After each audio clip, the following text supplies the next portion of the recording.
자, 좋습니다. 자, 지난 시간에 우리가 인터미디어트 랭귀지와 관련된 여러 가지 내용들을 배웠죠. 자, 그래서 기본적인 중간 언어의 이제 폴리시 노테이션 살펴봤었고요. 자, 그다음에 3 어드레스 코드.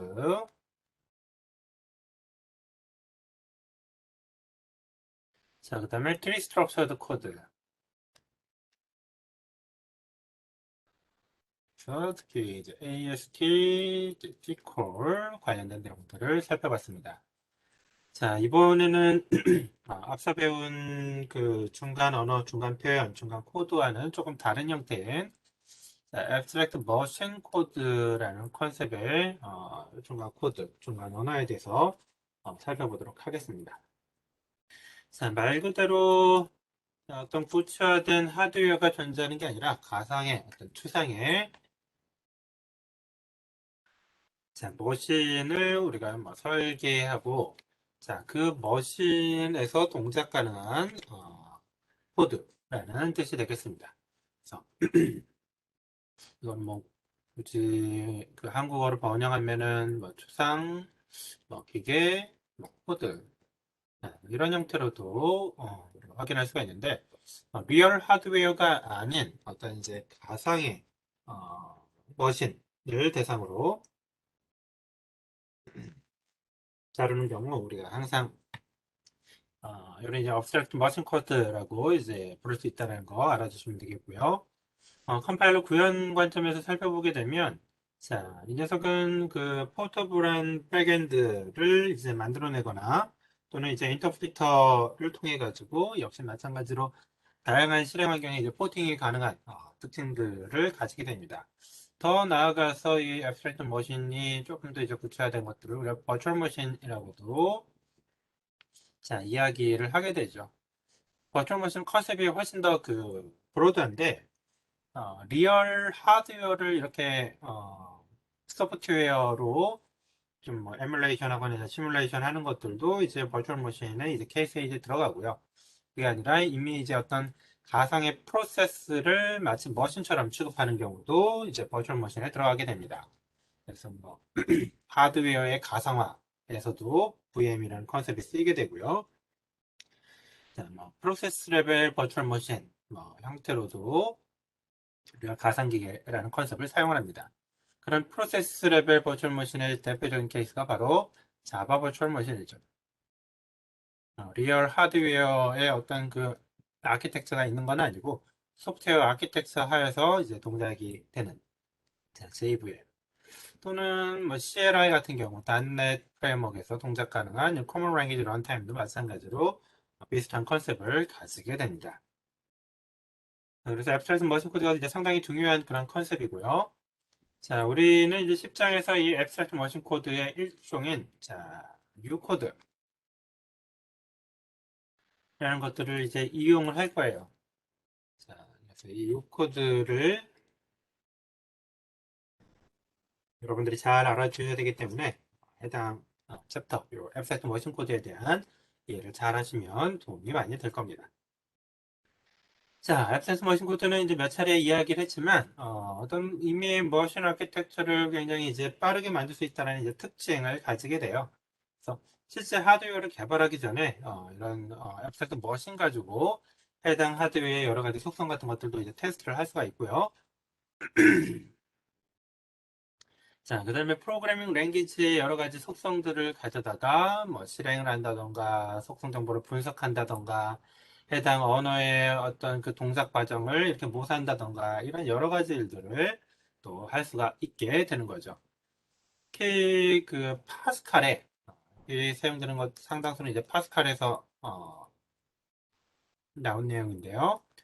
파스칼을 실행하기 위한 앱스트랙트 머신 중에 이제 P 머신이라는 게 있었고요. 그 P 머신이 실행하는 코드를 우리가 P 코드라고 부릅니다. 그래서 굉장히 이제 포터빌리티가 높은 특징을 가지게 되죠. 언어의 뭐 프론트엔드는 여기 이렇게 존재하고 이게 다양한 형태의 뭐 P 머신에서도 동작을 하고요.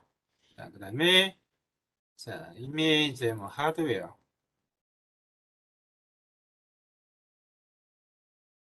들으실 때 동일한 어떤 P 코드를 번역할 수 있는 이제 백엔드가 존재한다라면 손쉽게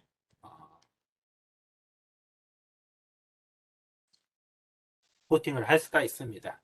자, 그래서 앞단의 프론트엔드의 재개발은 우리가 신경 쓰지 않고 자, 생성된 P 머신 코드, P 코드를 기준으로 이 P 코드를 해석할 수 있는, 번역할 수 있는 백엔드만 자동으로 여기 각 단에서 이제 만들어주게 되면 아주 쉽게 포팅을 할 수가 있습니다.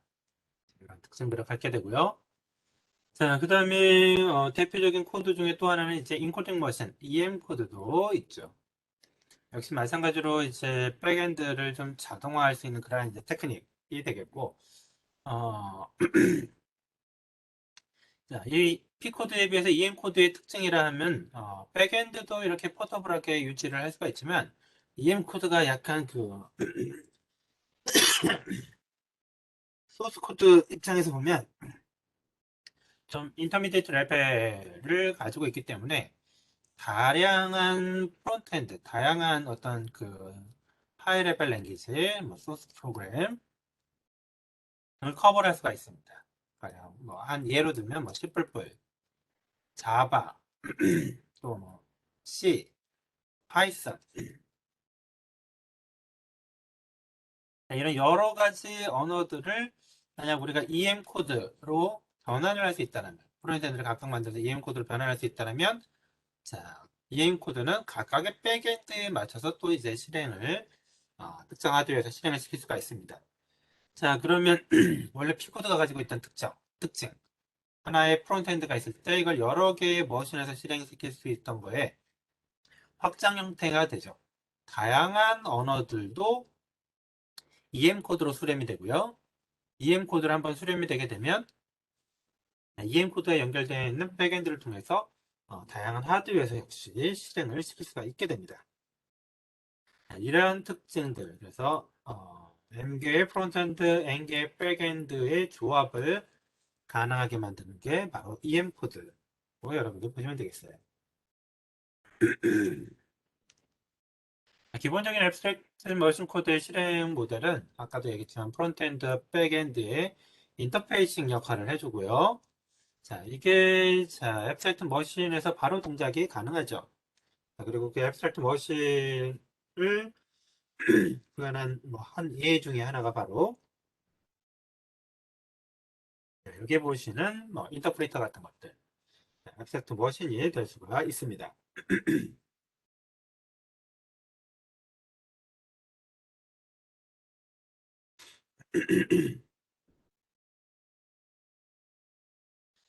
자, 그리고 해당 머신 코드가 이제 백엔드에 들어가게 되면 백엔드는 이제 타겟 코드를 이제 생성을 해내게 되죠. 백엔드는 여러 개가 존재할 수가 있고 인코딩 머신 컨셉에서 보게 되면 프론트엔드도 여러 개가 존재할 수 있는 거죠.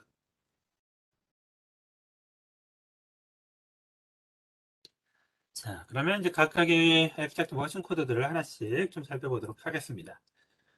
자, 우리가 U 코드는 좀 이제 중점적으로 이후에도 계속 살펴볼 거고 다른 여러 가지 종류의 앱스트랙트 머신 코드들이 있는데 이런 것들은 간단히 이렇게 훑고 넘어가도록 하겠습니다. 자, 먼저 P코드. 자, P코드는 이제 파스칼을 위해서 이제 설계된 녀석이고요. 자, 이 P코드는 파스칼 P 컴파일러에서 이제 사용이 되게 됩니다. 중간 표현으로 사용이 되죠. 자, 그리고 이건 어디서 동작이 가능하냐? P 머신에서 동작이 가능하고요. P 머신은 보시는 것처럼 자, 스택 기반의 일종의 이제 인터프리터, 가상기계라고 여러분 생각하시면 조금 더 수월할 거예요. 그래서 파스칼 랭귀지를 효과적으로 실행하기 위해서 하이퍼세스컬 스택을 기반으로 한 그런 이제 스택 머신 이게 되겠고요. 자, 보시는 것 같은 이제 몇 가지 정보들을 이해하고 보시면 조금 더 쉽게 여러분들 이해하실 수가 있을 거예요. P 머신에서는 모든 작업이 기본적으로 이제 스택에서 이루어지게 되고 함수의 호출, 어떤 명령어의 실행 이런 게 전부 다 스택에서 이루어진다라고 보시면 되겠습니다. 자, 그래서 먼저 인스트럭션 같은 경우에는 자, 파스칼 랭귀지에 있는 대부분의 연산을 수월하게 할 수 있도록 파스칼 랭귀지의 이제 상당 부분이 인스트럭션으로 이제 들어오게 되고요. 레지스터는 보시는 것처럼 PC, MP, SP, MP 이렇게 네 가지 종류가 존재합니다. 그 중에서 이제 PC는 여러분들 아마 들어보셨을 거예요. 시스템 프로그래밍 수업에서 현재 실행하게 될 어떤 인스트럭션을 가리키는 일종의 이제 포인터가 되는 녀석이죠. 그래서 인스트럭션을 가리키게 되고 PC가 그다음에 MP는 이제 뉴 포인트라고 해가지고 다이나믹하게 이제 메모리를 할당하는 경우 이제 힙을 가리키게 되는 현재 힙의 위치를 가리키게 되는 그런 역할을 하게 됩니다. SP는 이제 스택 포인터라고 해서 현재 스택의 정보, 다시 말해서 어떤 함수가 호출이 되게 되면 함수의 호출이 될 때마다 이렇게 스택 액티베이션, 자 스택 액티베이션 레코드, 액티베이션 뭐 프레임, 스택 레코드, 스택 프레임 이렇게 여러 가지 용어로 표현이 되는데 함수들이 이렇게 이제 스택에 쌓이게 돼요. 자 그래서 현재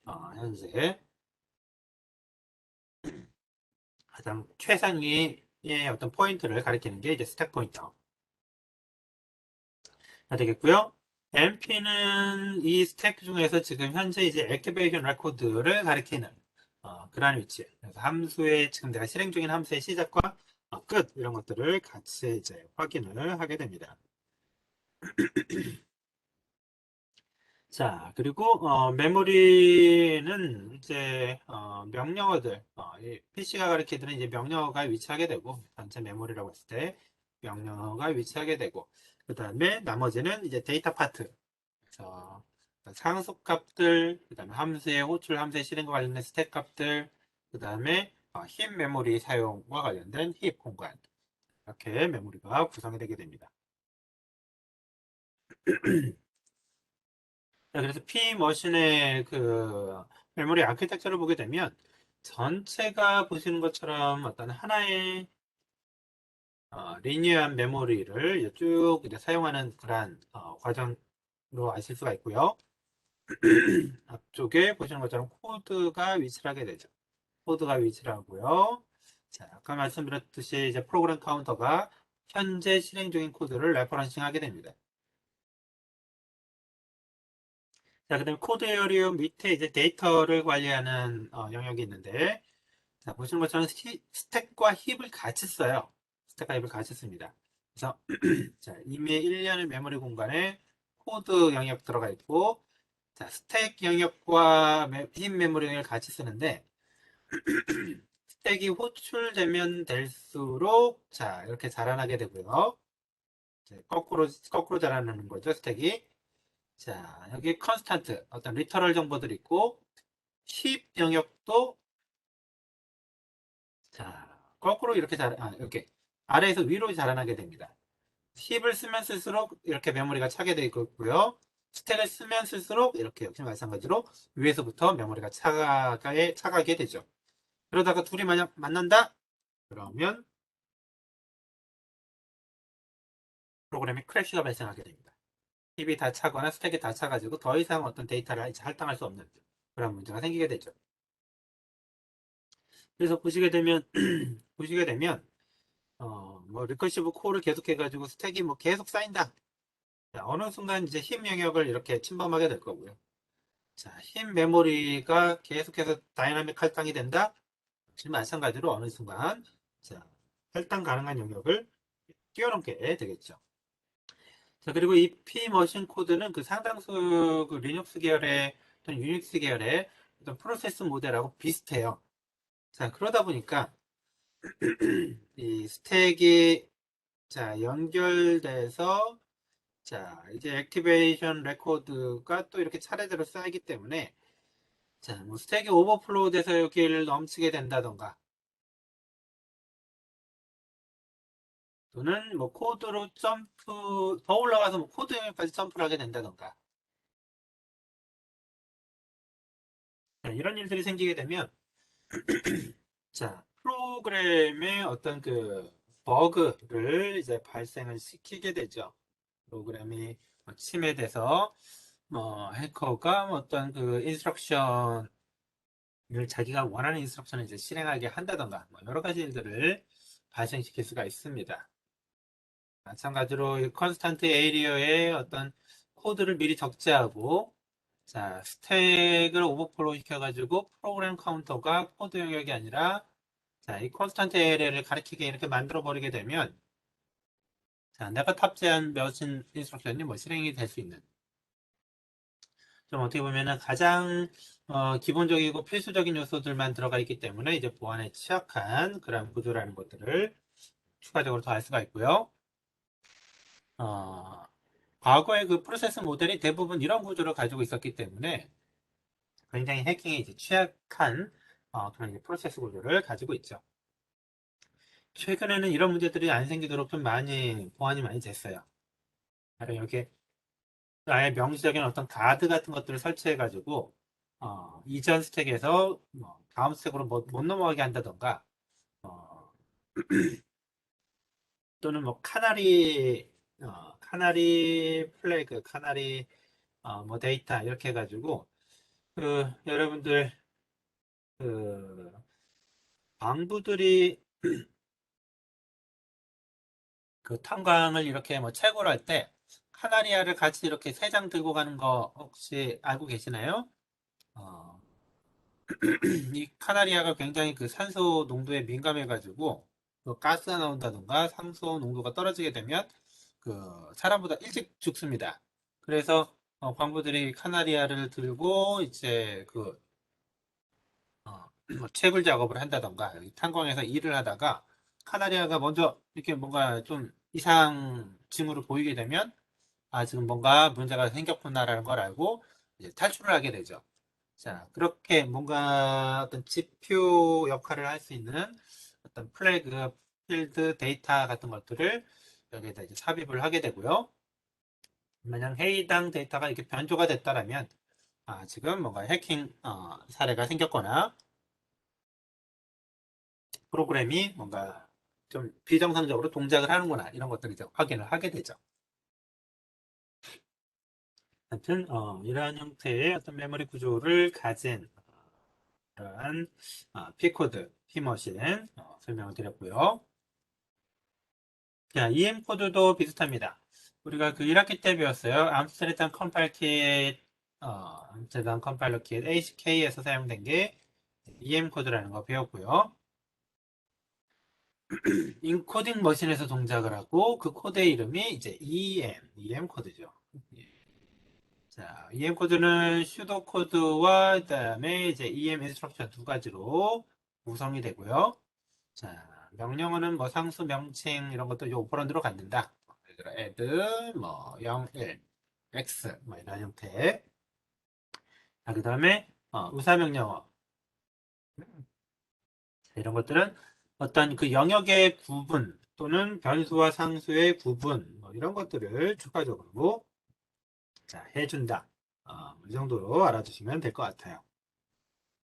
자, 유코드에도 이제 그 의사 코드가 이제 몇 가지가 있고, 자바 바이트 코드나 아니면 단네다이 같은 경우에는 의사 코드가 굉장히 그 다양하게 제공이 돼요.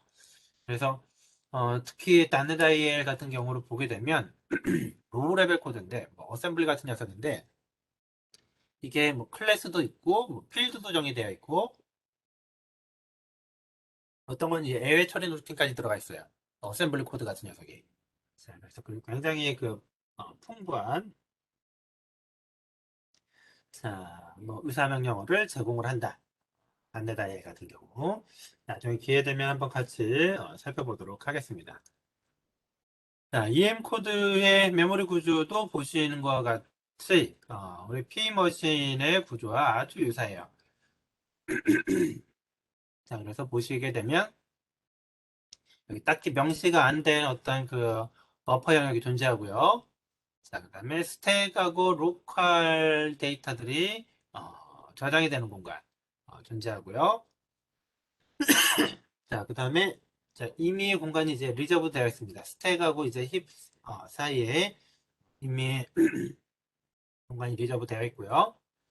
힙 존재하고 글로벌 에리어 존재합니다. 요거는 어떻게 보면은 앞에서 봤던 이제 피머신하고 거의 유사하죠. 자, 근데 프로그램 영역이 피머신 위쪽에 있었는데, 자, EM 코드는 프로그램 영역이 아래쪽에 들어가 있고요. 역시 마찬가지로, 자, 프로그램 코드하고 이제 나머지 베이스가 되는 곳까지는 이제 정의가 되어 있지 않기 때문에 여기는 이제 필요에 따라서 다양한 형태로 좀 베리에이션을 만들 수가 있어요.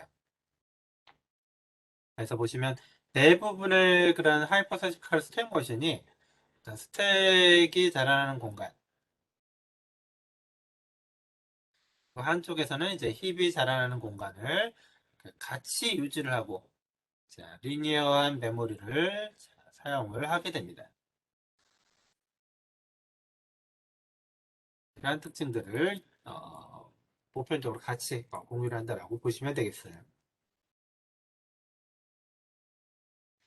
자, 그럼 다음 내용 한번 같이 해보도록 하죠. 자, 우리가 이제 가장 많이 사용하게 될 녀석입니다. U코드. 자, U코드 인터프리터에서 이제 실행이 되고요.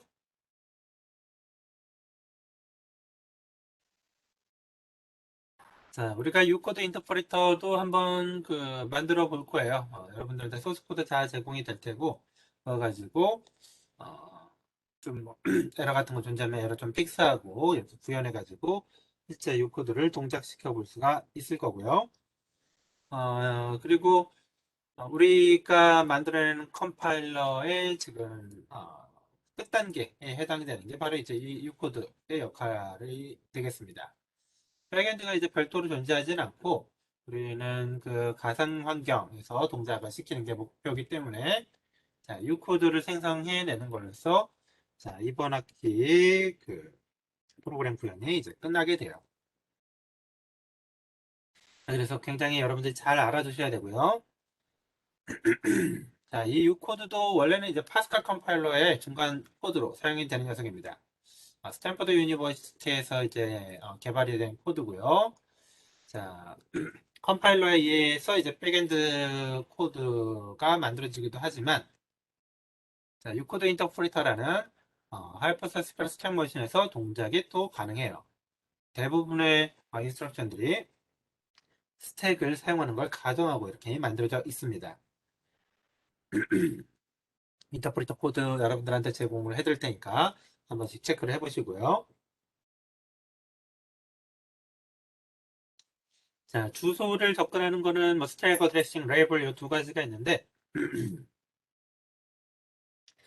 스택 어드레싱은 이제 데이터가 저장되는 곳에 뭐 어떤 이제 값을 저장한다던가 값을 불러온다던가 이런 것들 할 때 처리하게 됩니다.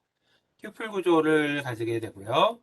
베이스하고 옵셋 두 가지 정보를 가집니다. 자, 베이스는 이제 블럭 넘버가 들어가 있어요. 이게 이제 블럭 스트럭처드 형태로 블럭이 네스팅 될 수가 있거든요. 그래서 여러분들 프로그래밍 언어 개념 시간 같은 것들 배웠으면 뭐 블럭이 네스팅 되면 스코업이 계속 이렇게 네스팅 되잖아요. 그거하고 비슷하게 블럭 단위로 어떤 주소를 접근할 수가 있기 때문에 블럭에 대한 넘버가 들어가게 되고 자, 그다음에 옵셋은 그 블럭에서 시작에서부터 얼마만큼 떨어졌는지를 가리키는 그래서 블럭 안에서 변수의 어떤 주소를 실질적으로 계산할 때 사용되는 게 이제 옵셋이 되겠습니다. 그래서 블럭하고 옵셋 이 두 가지 정보 가지고 데이터를 액세스 하게 되고요. 자, 레이블은 인스트럭션의 어떤 주소, 인스트럭션의 위치를 표기하는 용도로 사용을 하게 돼요. 그래서 기본적으로는 어떤 유코드가 뭐 로드 뭐 01, div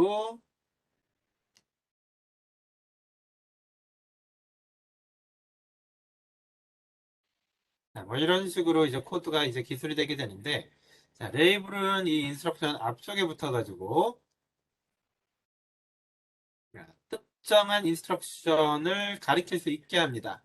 자, 그래서 만약 어떤 그 점프 코드 같은 것들이 있으면 트루 점프 같은 것들이 있으면 자, 특정한 레이블 뭐 A 뭐 이런 식으로 해서 원하는 인스트럭션으로 이렇게 이동이 가능하도록 만들어 줄 수가 있어요. 자, 간단하게 코드를 살펴보면서 우리 이야기를 해볼 수 있을 것 같습니다.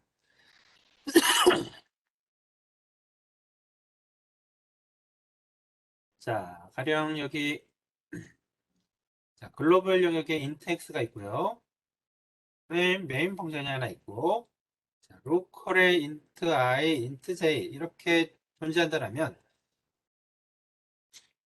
자, 블럭의 어드레싱 이것도 이제 결정을 해야 되는데 0부터 시작할 수도 있고요. 뭐 1부터 시작할 수가 있습니다. 선택을 해야 돼요. 지금 현재 코드에서는 자, 전역 변수가 블럭 1이 되겠습니다. 자, 그리고 자, 여러분들이 그 사용하게 될 U코드는 타입이 여러 개 있을 수도 있지만 현재 수준에서 이제 하나예요. 현재 수준에서는 타입이 딱 하나입니다. 인티저 타입 하나만 존재하기 때문에 인티저의 그 width 어떤 그 사이즈가 1입니다. 1. 자, 그래서 자, 베이스가 1이고 블럭이 1이고 자, 요 한 칸마다 요 주소가 예를 들어 100번지다. 그 다음은 뭐 100, 그러니까 인티저니까 4바이트라고 할까요? 104바이트, 108바이트, 112바이트 이렇게 될 텐데 자, 옵셋은 하나씩 증가하게 돼요. 하나씩 1, 뭐 2, 3 이런 식으로 하나의 슬롯을 레퍼런스 할 수 있도록 만든다고 보시면 되겠어요. 자, 이 옵셋도 마찬가지로 0부터 시작하느냐 1부터 시작하느냐 우리가 결정할 수가 있습니다. 요 예제에서는 자, 블록도 1부터 옵셋도 1부터 시작이 되게 결정이 되어 있네요. 따라서 글로벌이 블록이 1이고요. 로컬은 기본적으로 자, 글로벌에서 하나가 더 증가한 영역이고요. 만약 로컬 내에 또다시 네스티드 블록이 존재한다면 다시 1이 증가를 하게 될 겁니다. 블록이 계속 이렇게 증가를 하게 되고 있어요.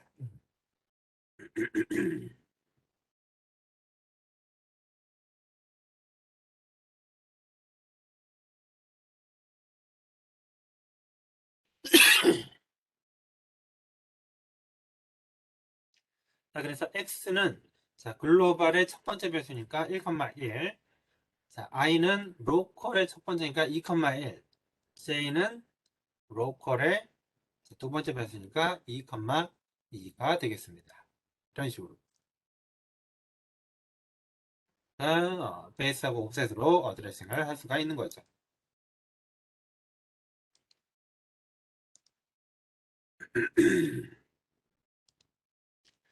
자, 그러면 뭐 한 번 더 예제를 들어볼까요? int x, y void main int x to I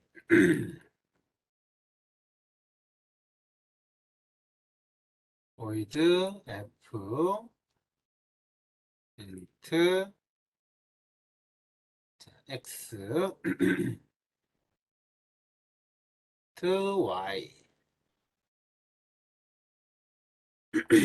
자, 이러한 그 코드 이그젬플이 있다고 가정을 할 때, 우리가 베이스하고 옵셋으로 어드레싱을 하게 되면, 자, 어떻게 될까요? 어떻게 될까요, 여러분? 이 x의 주소 어떻게 되죠? 자, 블럭 1부터 시작한다라고 하고요. 변수도 1부터 시작한다라고 하게 되면, 이 x의 어드레싱 어떻게 될까요, 여러분?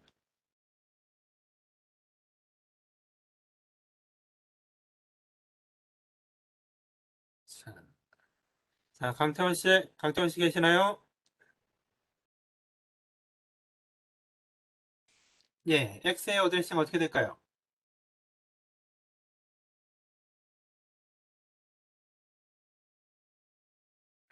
예, 좋습니다. 네, 계속해서 답변해 주세요. y 어떻게 되죠? 네. 자, 메인의 첫 번째 변수 x 어떻게 되죠? i는 f 함수로 넘어가지고 x가 있네요. x는 어떻게 될까요? fx. 자, 그래서 3, 1이라고 했는데, 자, 정답을 말씀드리면 여기 3, 1이 아니에요. 여기는 2, 1입니다. 2, 1. y 어떻게 될까요? y도 2, 2가 돼요. 자, 잘해주셨어요. 자, 이게 왜 3일이 아니라 2일이 되냐면, 자, 이 메인의 스코프와 F의 스코프이 구별이 되죠. 구별이 돼요. 무슨 얘기냐면, 메인이 실행이 되면서,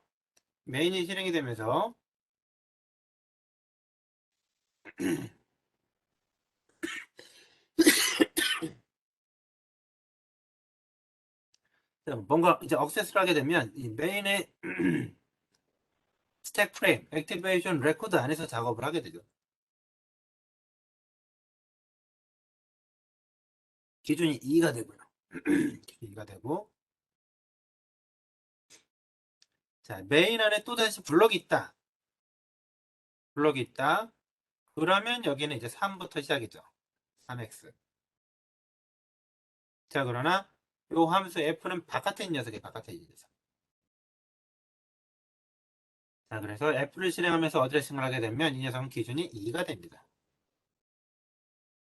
자, 이러한 특징들을 알아두시면 좋을 것 같아요. 자, 이어가지고 계속 살펴보도록 하죠. 자, 이 코드의 그 오퍼레이터들은 이제 굉장히 다양하게 존재하고요. 이거 보시는 것처럼 39개. 카테고리 나눠진 것들을 보게 되면 바이너리, 우나리, 스택 조작하는 것들, 그 다음에 제어름 조작하는 것들, 레인지 체크들. 자, 그 다음에 어드레싱을 할 때 인더렉트 어드레싱 하는 경우, 함수의 호출. 자, 그리고 함수의 어떤 정의나,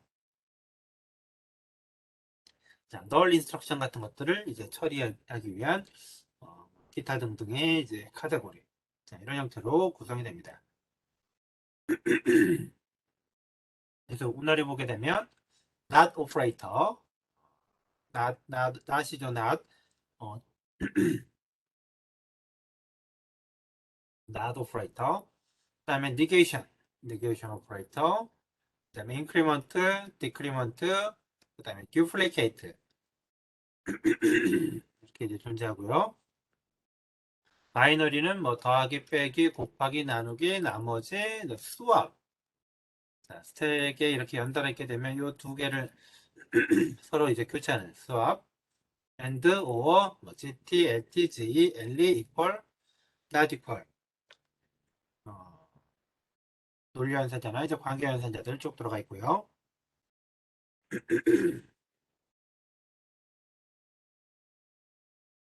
자, 스택을 조작하기 위한 거. 값을 불러오고 값을 저장하고. 로드 스토어. LDC는 로드 컨스탄트입니다. 상수값을 스택에 불러오는 거. LDA는 로드 어드레스예요. 로드 컨스탄트. 그건 로드 어드레스.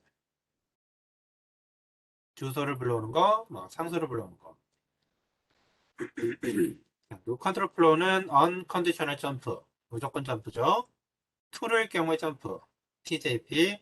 false일 경우에 점프. FJP. 자고.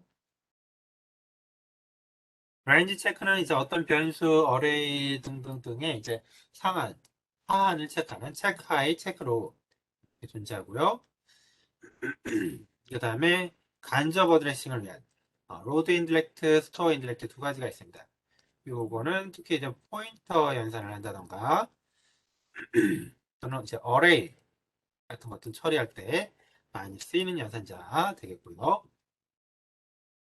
그다음에 함수 호출 call, return. 근데 이건 return 밸류가 없는 경우에요. 그다음에 let be는 return 밸류가 있는 return이고요. LDP는 함수를 호출하기 전에 이제 파라미터를 적재하는 로드 파라미터.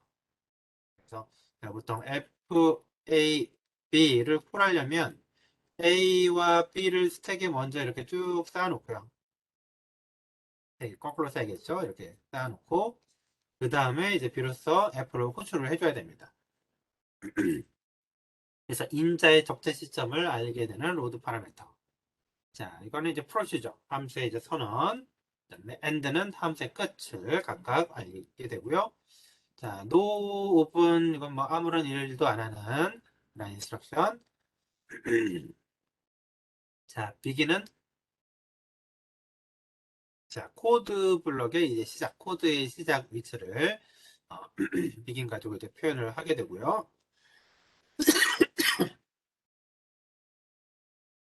자, 어디서부터 시작을 해야 될지 그 정보를 가지고 있는 게 begin. 그다음에 이제 파라미터의 정보를 가지고 있는 게 이제 sim이 되겠습니다. 그래서 해당되는 내용들을 하나씩 살펴보시면 이해하는데 어려움이 없을 거예요. 자, 이어서 한번 예제들을 보도록 하죠. 자, x가 1, 4, a가 1, 1, b가 1, 2, c가 1, 3이라고 했을 때 자, 이 녀석을 우리가 AST로 만들게 되면 assign x add a mult b 자, c 이렇게 구성이 됩니다.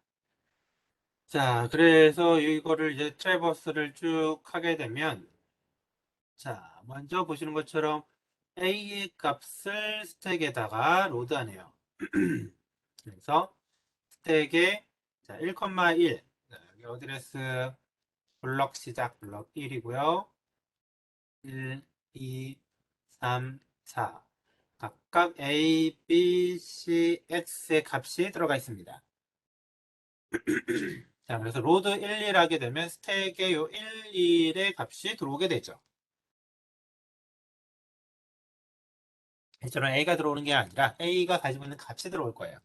여기도 A는 아니에요. A, B, C, D는 아니고 각각에 들어가 있는 값을 우리가 가져오게 될 텐데 조금 더 이제 쉽게 표현하기 위해서 이렇게 그렸다라고 생각을 하시면 되겠습니다. 자, 그 다음에 로드 1, 2 하게 되면 블럭 1에 2 액세스라니까 이제 B가 이렇게 쌓일 거고요. 로드 1, 3을 하게 되면 자, C가 쌓일 겁니다. 자, 그 다음에 멀트를 하게 되면 멀트는 바이너리 오퍼레이터죠. 그러면 스택에 두 개를 팝해요. C하고 B가 팝되고요. 그 둘을 가지고 곱을 하게 되죠. 그리고 곱한 결과가 다시 스택에 들어가게 됩니다. 그래서 멀트까지 하고 나면 스택의 컨피그레이션이 자, 이러한 구조를 갖게 돼요. 자, 그리고 add를 하게 되면 다시 어떻게 되나요? 스택에 이 두 가지 내용을 다시 팝합니다. A와 B 곱하기 C의 어떤 결과가 나오게 되고요. 그거를 더하게 되죠. 그리고 그 결과가 다시 스택에 들어가게 됩니다. 최종적으로 A 더하기 B 곱하기 C의 결과가 나오게 되고요. 자, 이 값을 스토어 14 하게 되면 자, 블럭 1,4에다가 저장을 하게 되는 거예요. 그래서 x가 위치하게 되는 이 블럭 1, 옵셋 4에는 어떤 값이 들어간다? a 더하기 b 곱하기 c가 들어가게 되는 거죠. 자, 이런 형태로 우리가 i 코드를 기술을 하게 됩니다. 자, 마찬가지로 이 if문 같은 것들도 손쉽게 처리를 할 수가 있죠. 자, 가령 뭐 a가 b보다 크면 자, 이걸 하기 위해서 스택의 A와 스택의 B를 로드합니다. A와 B를 로드해요.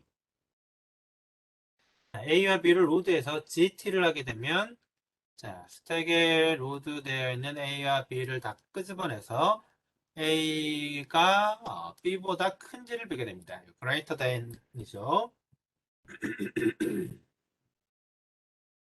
자, 비교를 하고요. 자, 비교를 해서 결과가 true냐, 자, true냐, false냐가 그 결과가 여기 스택에 쌓이게 돼요. true 또는 false. 자, 그런데 밑에 있는 이제 FJP죠. false일 경우에 점프하라는 얘기입니다. 스택에 false 값이 있으면 next까지 점프를 하게 돼요. 자, if문이 else 파트가 없기 때문에 여기가 만약 거짓이면 false면 끝까지 가야 되겠죠. 그래서 next label까지 점프를 하게 되고요. 만약 true면 이 코드를 무시하고 바로 밑으로 내려오게 되죠. 그래서 스택에 다시 A와 B를 로드하게 되고요. add 하게 되고 앞에서 A 플러스 B가 들어가게 되는 거죠. 그거를 다시 store 11 이 결과값을 자, A에다 다시 저장을 하게 됩니다. 자, 이런 식으로 동작이 되게 되어 있어요. 이 코드가. 자, 어떻게 이해가 좀 되셨을까요? 자, 여기까지 혹시 잘 이해가 안 되신다. 궁금한 점이 있다. 자, 그러면 지금 질문해 주시면 좋을 것 같습니다. 자, 잘 이해가 안 된다. 자, 강태원 씨, 잘 이해가 되시나요? 어떤가요? 특별히 어려운 점 있나요? 자, 여기까지 내용. 좋습니다. 자, 이런 식으로 여러분들이 그 U코드를 읽고 그 다음에 U코드를 처리하실 수가 있으세요.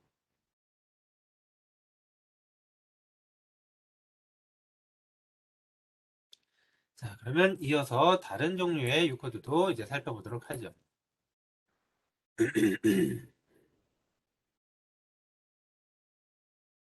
자, 이번에 이제 인더렉트 어드레싱 관련된 내용이 되겠는데요.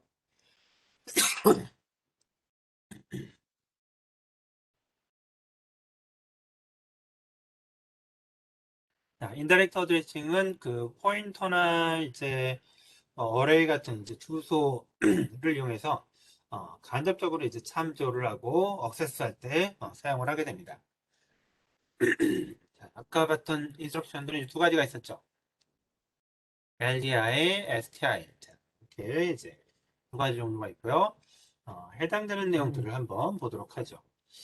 보통 이제 포인터 변수 이제 처리할 때 많이 쓰고요. 어레이 억세스도 역시 인다이렉트 어드레싱을 하기 때문에 참고하시면 될 것 같습니다.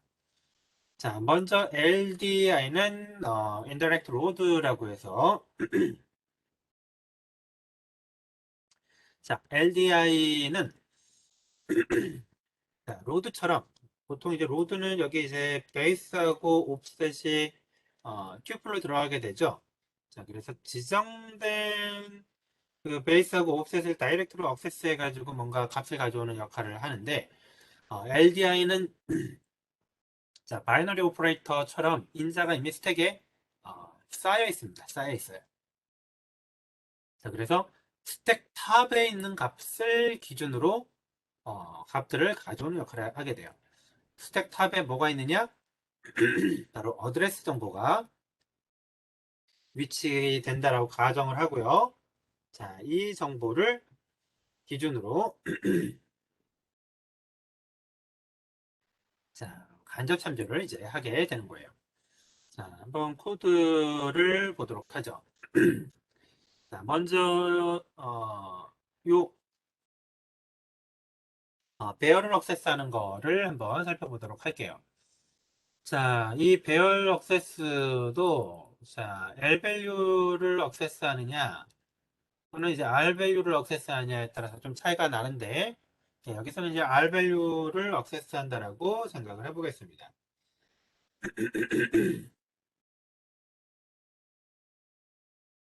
R 밸류를 액세스한다고 생각을 한번 해보죠. 자, 그럴 때, 자, 메모리 상황을 한번 체크를 해보면, 자, 어떤 이제 A 배열의 시작 위치가 여기 결정이 될 거고요. 자, A가 5개짜리 어떤 배열 공간을 잡았다면 0, 1, 2, 3, 4. 자, 요만큼이 자, A의 어떤 할당된 공간이 될 거예요. 그렇겠죠? 자, 그러면 A의 예를 들어 여기 보이는 것처럼 i번째 인덱스를 접근한다는 거는 i가 만약 0이라고 하게 되면 뭐 첫 번째 원소를 접근하는 거고요. i가 1이라고 하면 두 번째 원소를 접근을 하게 되겠죠. 자, 이거를 이제 LDI 가지고 처리를 할 수 있는데 어떻게 처리하느냐? 자, 보시는 것처럼 자, 먼저 인덱스 i의 값을 가져오게 됩니다. 인덱스 i의 값을 갖고 오게 돼요. 정확히는 이제 i의 베이스하고 옵셋을 기준으로 자, 값을 가져오는 게 되겠죠. 자, 그리고 A의 주소를 가져옵니다. 자, A가 위치한 곳의 주소, 여기 어드레스 정보를 가져오게 돼요. 자, 그러면 바로 이 첫 번째 원소의 주소값을 가져오는 특징을 가지게 되는 거죠. A의 주소를 가져오게 되고요. 자, A의 주소에다가 자, 인덱스 값을 더하게 되면 뭐가 될까요? 사실 이제 몇 가지 더 복잡한 게 있긴 해요. 타입 정보도 알아야 되고, 뭐, 위스 정보, 그 다음에 일단 그 인달스의 시작에 따라서 값들이 약간씩 차이가 있긴 한데, 자, 기본적으로 A의 시작 위치를 알아오고, 거기에 인덱스 정보를 알아오게 되면, 예를 들어 i가 1일 경우에, 자, 0번째, 그 다음에 첫 번째 원소의, 자, 위치, 다시 말해서 주소를 얻어오게 되는 거예요. i가 3이게 되면 자, 0, 1, 2, 3, 세 번째. i가 3이면 네 번째. 이렇게 주소를 가져오게 되는 거죠. 자, 그래서 add까지 하게 되면 해당 인덱스, 배당 배열의 해당 인덱스의 주소 값을 얻어오게 되고요. 자, 주소에다가 LDI를 하게 되면 뭘 하느냐? 실제 그 주소에 있는 값을 가져오게 됩니다. 만약 그래서 A에 3을 했다. 여기 3에 실제로 여기 값이 예를 들어 10이 들어가 있었다. 10이 들어가 있었다라고 하면 자, LDI를 하는 순간 12 스택의 로드가 되게 되는 거예요.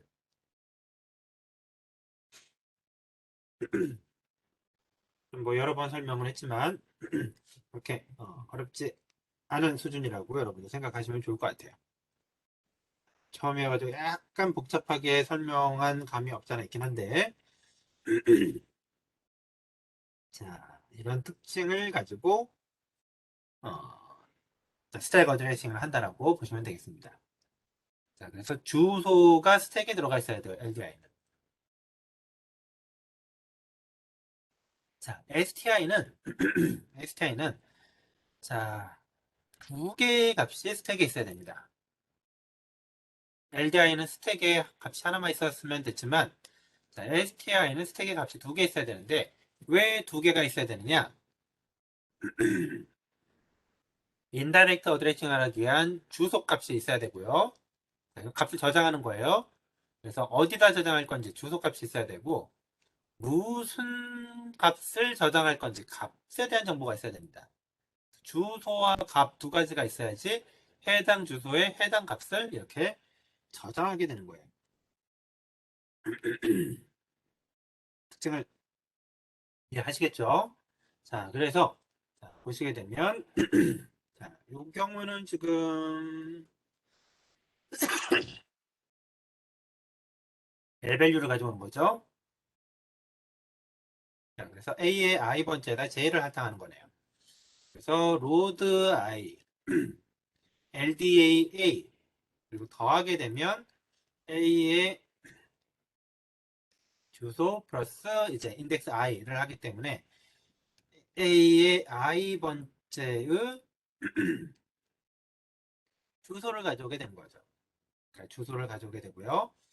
스택에 주소가 쌓이게 됩니다. 그런데 이건 뭐냐? A의 i번째. 자, 그 다음에 로드 J를 하게 되면 스택에 J의 값이 쌓이게 돼요. STI를 하게 되면 무슨 일을 하느냐? 스택의 탑을 값으로, 스택의 탑-1을 타겟 주소로 지정을 합니다. 그래서 A의 i번째 공간에다가 J 값을 할당을 하게 돼요. 이렇게 이제 인다이렉트 어디에이션을 하는 게 STI. 그래서 LDI, STI는 약간 헷갈릴 수는 있는데 여러분들 그 관련된 내용들을 잘 이렇게 뭐 인지하시고 보시면 좀 어렵지 않게 보실 수 있지 않을까 하는 생각을 가집니다. 자, 그래서 로드 I, STI, 스토어 I까지 살펴봤고요. 자, 함수의 호출은 어떤 식으로 동작이 되느냐? 자, 함수의 호출은 아까 이제 call이라는 명령어 쓴다라고 이야기를 했어요. call이라는 명령어를 이제 쓰게 되고요. 자, call을 하기 전에 자, LDP가 사용이 된다라고 했었죠. 파라미터의 적재.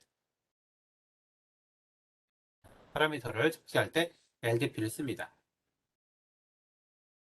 그리고 이 LDP와 call 사이에 실제 파라미터를 로드하는 그러한 코드들이 들어가게 돼요. 그리고 난 다음에 어떤 특정한 함수를 이렇게 호출하게 되는 거죠.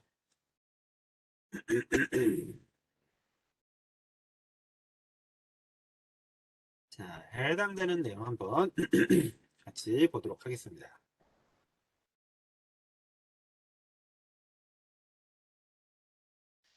자, 함수가 보시는 것처럼 void pong int x 그 다음에 int array 그래서 실제 value와 그 다음에 이쪽은 이제 어드레스를 받게 돼 있네요.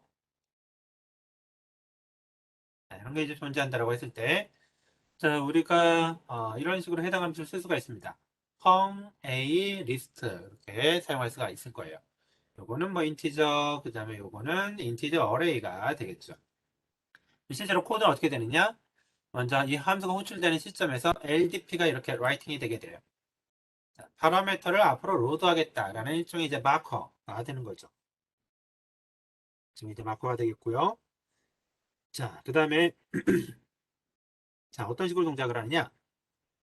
순서대로 스택에 적재를 하게 됩니다. 로드 A.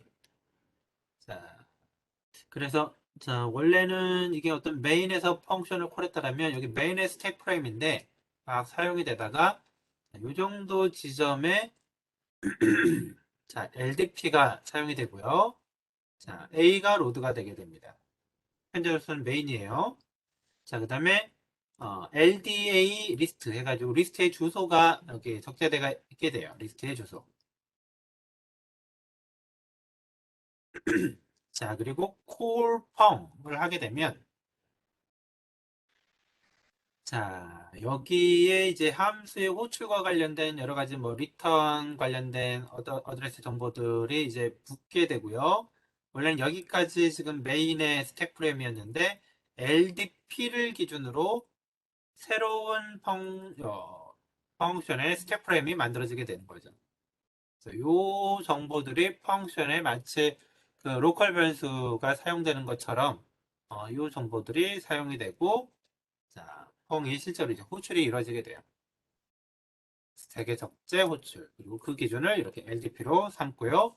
LDP를 기준으로 새로운 스택 프레임이 분석되고 정리가 되게 된다. 것들을 좀 알아두시면 좋겠습니다.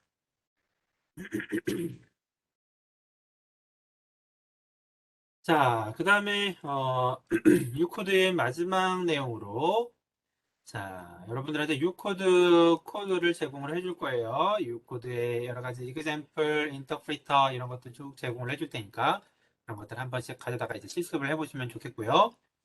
자, 그 다음에 자, 인터프리터를 실행을 할 때는 자, 뭐 예를 들어 ucode i 뭐 exe 파일 이렇게 실행할 때 여기 ucode 파일과 리스트 파일 인자를 두 개를 넣어줘야 돼요. 실행 아규멘트로 두 개를 넣어줘야 됩니다. 저기 실제 ucode 파일, 요거는 이제 리스트 파일.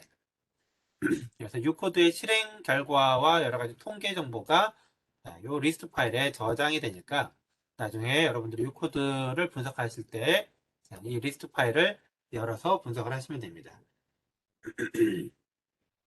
이 리스트 파일은 그냥 텍스트 포맷이기 때문에 뭐 메모장 같은 것들 또는 이제 텍스트 에디터 같은 거 열어가지고 여러분들 쉽게 확인을 할 수가 있고요. 자, 그 다음에 U코드가 특징적인 부분이 있는데, 자, 여러분들 그 어셈블리 프로그램 실행을 할 때, 자, 이게 그 컬럼이 그 픽스 포맷이라는 것들 몇 가지 사용해 보신 분 계실 거예요. 무슨 말이냐? 어셈블리 같은 이제 로우 레벨은 그 컬럼 정보에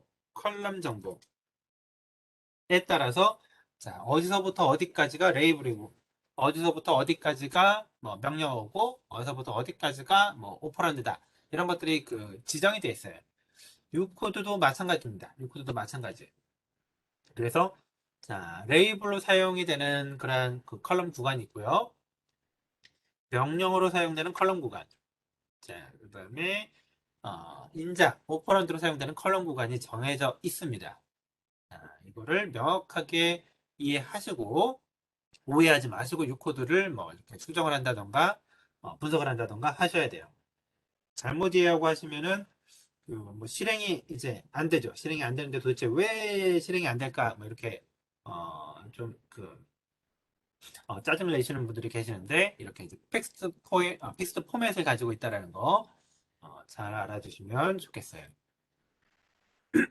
자, 여기까지 해가지고 우리가 유코드 내용들을 이제 살펴봤고요.